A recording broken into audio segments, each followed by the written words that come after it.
All right, folks, Tuesday morning, time to get after. So the big news right now is that we get agreement on this stimulus package. It now sits on President Trump's desk for final sign-off, and they're saying that as soon as next week, we could have those stimulus checks hitting the mailboxes of Americans across the country.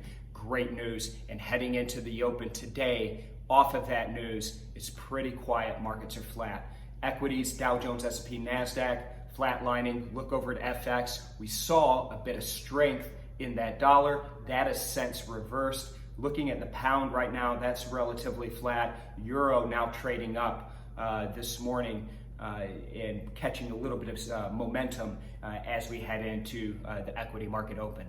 So big news, great news, right? And you look at what happened yesterday. Now we hear about this new COVID-19 strain in the UK. We walk in yesterday and we talked about it on our morning update. Markets got hit hard. Dollar up big, euro down, British pound down. Midpoint yesterday, everything reverses. Why? Two big themes went out. One, the prospects of this stimulus package, as well as vaccines, and rumblings that even though there's a new COVID-19 strain in the UK, the World Health Organization said that this or these vaccines should still be in a position to protect against this new strain.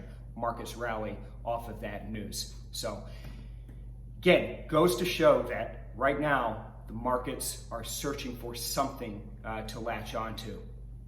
It's a holiday week. Things are quiet, less players in the market. It makes for these more erratic moves, which in the end is a great opportunity for you Nadex traders. So stay tuned in, stay dialed in. Let's have a great day. Let's go get after it. And I'll check in with you folks again tomorrow.